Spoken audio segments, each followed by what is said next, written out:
because I was just telling Mike Benz, I was trying to tell him, hey, I'll give him some of my time because he's saying some really interesting things. Thank you so much. Have a seat.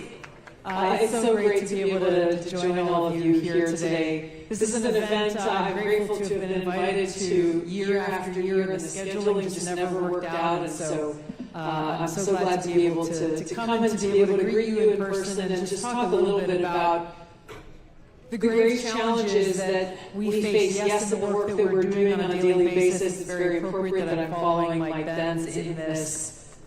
Because he's focused on a lot of the same things that we are focused on, investigating and uncovering. But really the challenges that he is talking about are challenges that every one of us as Americans are facing. And the task is not just for Mike Benz or for a certain agency to take on. This is a moment of opportunity in our country where we have to be very clear-eyed about the direct threats and challenges to our fundamental rights, liberties, and freedoms, and what we, the people, are going to do about it.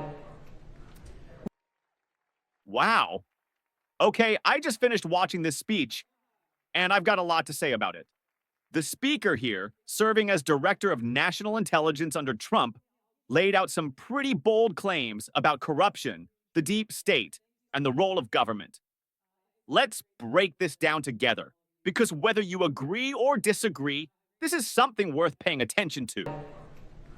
We look at how it came to be for me and for others who I serve alongside to be here and to be a part of this change as we go back to the 2024 election and look at how President Trump was reelected and sent back to the White House by a truly unique cross-partisan coalition of Americans who looked beyond labels and really were attracted to his message of putting the American people first.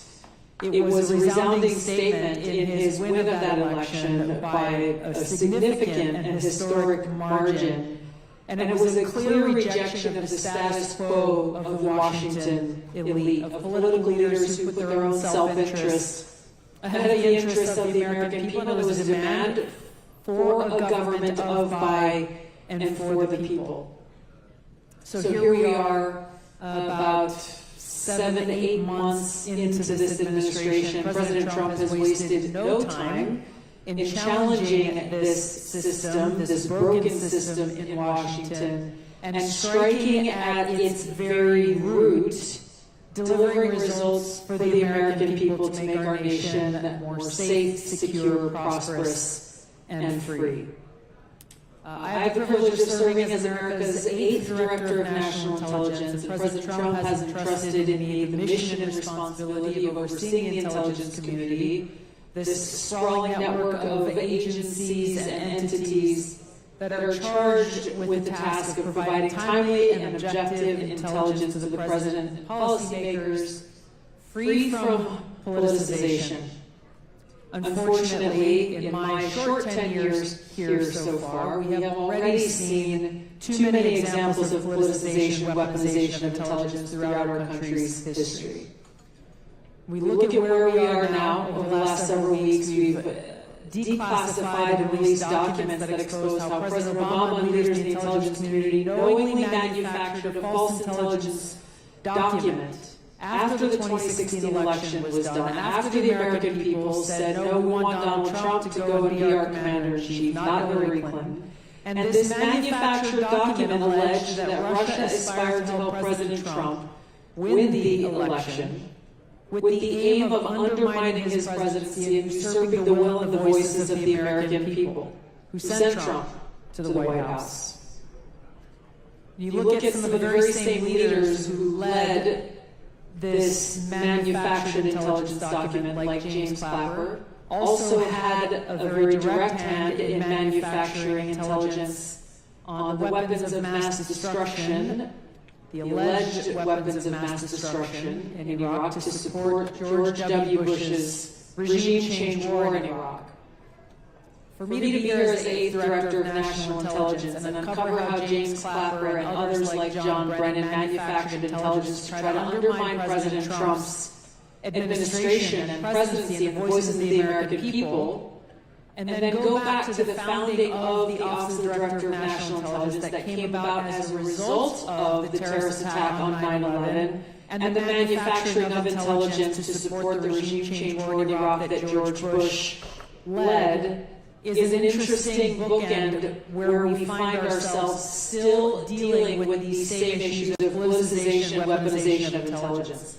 James Clapper at that time was the director of the agency that is now called the National Geospatial Intelligence Agency, or NGA.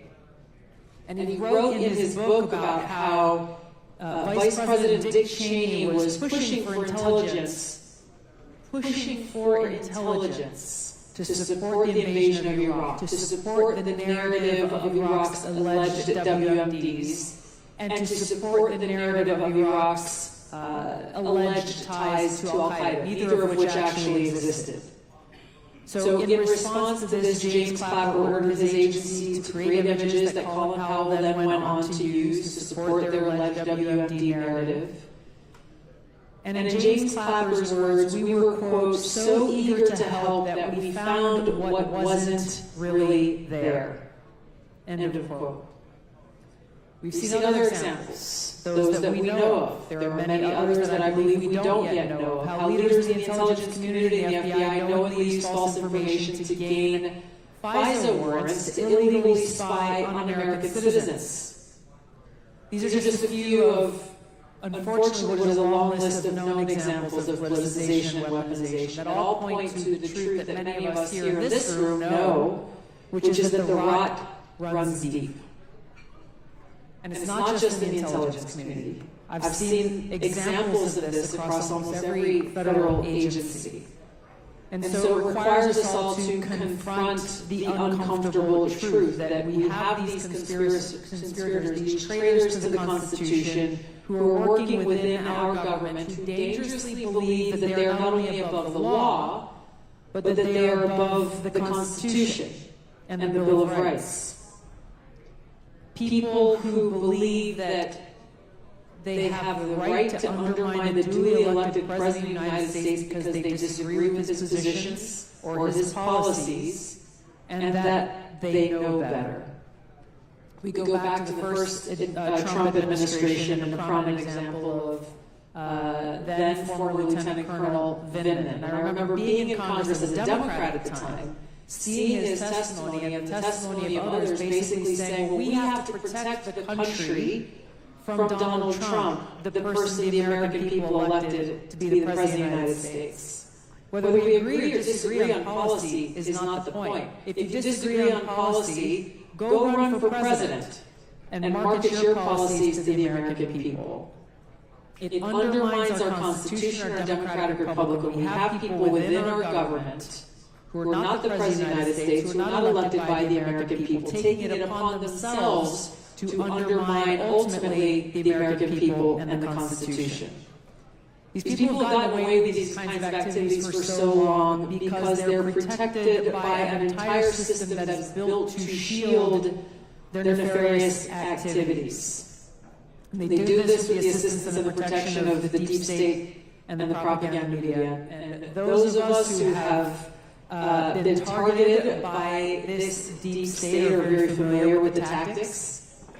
Keep this in mind, this happens frequently in real time as we gather here today, where someone in the intelligence community leaks classified intelligence to their friends in the propaganda media. Those individuals in the propaganda media eagerly print this classified intelligence from unnamed sources. Then we see other people in the media talk about this classified intelligence. No one's verified it. No one's done any kind of vetting. No one has done any basic journalistic work. And then we see politicians repeating and talking about this thing that was leaked to the media. And we've seen how this tried and true playbook that is used over and over again to either smear their opponents, to, in President Trump's case, to be used as a basis for FBI raids on his home, lawfare, impeachments, endless investigations, and so forth. So I get asked oftentimes by people who don't come to events like this, who are just working hard and trying to raise a family and trying to get by and say, what is the deep state? Let's talk about the deep state. What is it? This is what we're talking about. It's not some grand conspiracy theory. It is a conspiracy to undermine the Constitution, but this is the reality that we are operating in. And it's important for us to talk about it, to be very clear-eyed about it, so that we can combat it with the truth. And this is why exposing the truth is so important, to bring about that real transparency and that accountability. Ensuring that our Constitution and Bill of Rights, and this is something that I'm focused on in the Office of the Director of National Intelligence and pushing throughout the intelligence community, is actually focusing on the Constitution, making it an event when new people are brought into any of these organizations. Every one of them has to swear an oath. As many here did if you served in the military, if you served in different positions in government, to support and defend the Constitution, to talk about it, have a discussion. What does this actually mean, and how do we apply it in the work that is done every single day? Because it must be our North Star every day. It must be that guiding principle that serves as our foundation and the left and right limits and decisions that are being made within our work. Those who serve in government, in any position, at the very top, or those who may be coming in brand new, our sole focus must be on serving the American people and upholding the Constitution and Bill of Rights.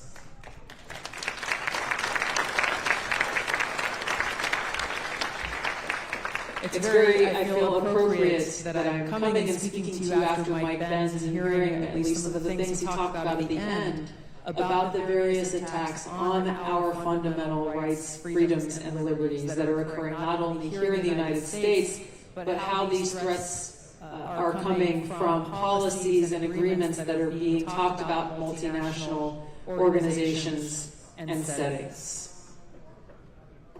Our founding documents were based on our inalienable rights and freedoms that are granted to us by God and no one else. And it's up to us to continue to speak that truth and stand up against those who seek to take them away, no matter where they are or who they are. We have a lot of work to do. We are working hard every day towards this end. When you look at how deeply entrenched the deep state is, those who believe they are more powerful than the Constitution, you can understand the work that we have ahead of us. But I'm grateful to serve in this position, grateful to President Trump for entrusting me with this mission to truly seek the truth, find the truth, and tell the truth to the American people, so that true accountability and true change, lasting change, can come about. You shall know the truth, and the truth shall set you free.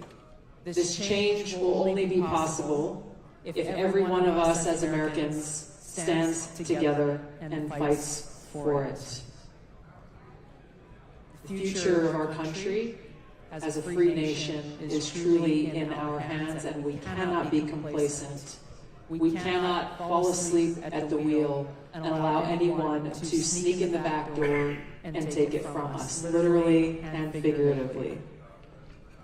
So this movement for positive change, institutional and historic change, is about more than one person or one organization. It's about all of us, and it's about restoring the promise of America and the vision that our founders had for our country. And as we go back and look at their courage and their strength and the threats that were laid on them as they worked to write these founding documents, I hope that that gives us inspiration and courage and strength to fight the battles that we have before us, because we are the ones that they were referring to when they talked about a government of, by, and for the people.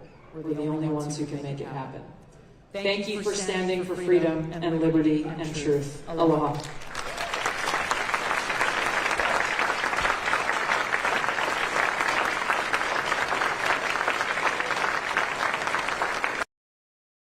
So first off, the speaker started by thanking the audience and setting the stage, talking about threats to our freedoms and liberties. And honestly, I can't argue with that. No matter where you stand politically, I think we can all agree that government overreach is a real issue. The question is, who's guilty of it, and what can we actually do about it? Then came the big one, the 2024 election. They called Trump's victory a historic moment, a rejection of the Washington elite. Now, whether you're a supporter of Trump or not, there's no denying that his campaign tapped into something powerful. Millions of Americans felt ignored, and that message of putting people first clearly resonated. But here's the thing. Every time someone talks about draining the swamp, I ask myself, do we actually see the swamp shrinking, or just new players entering the game? As Director of National Intelligence, the speaker said their mission is to give intelligence free from politics. And I've got to be real with you guys. This is where I have questions. Because we've heard similar promises before from leaders in both parties. And yet we keep seeing headlines about intelligence being misused, twisted, or leaked for political gain. So the idea sounds good, but the execution? History hasn't been too kind there. They called out James Clapper and John Brennan, accusing them of manufacturing intelligence, both in Iraq and later against Trump with the Russia collusion narrative. Now, if even half of that is true, that's huge. But here's where it gets tricky. How much of this is about holding people accountable? And how much is just politics as usual, each side accusing the other of corruption? One part I found interesting was their breakdown of the so-called deep state. Not as some movie-style conspiracy theory, but as entrenched officials, media networks, and institutions that protect themselves at the expense of the Constitution. Honestly, I think there's truth to that. Power protects power. But I also think both parties have, at times, benefited from the same system they criticize. What I do agree with, though, is this. Every person in government, from the top down, swears an oath to uphold the Constitution. That has to mean something. It can't just be words. And if we really want change, it's going to take more than one leader or one administration. It's going to take accountability across the board. So here's my takeaway. This speech is a powerful rallying cry, but the real question is, do actions match the words? Are we actually moving toward a government of by and for the people? Or are we just trading one set of elites for another? I want to hear from you guys. What do you think? Is the deep state a real threat to our freedoms? Or is it just another political buzzword? Drop your thoughts in the comments and let's have an honest conversation. If you found this breakdown helpful, hit that like button, share this video, and don't forget to subscribe for more reactions and political deep dives. Until next time, stay informed, stay curious, and stay free.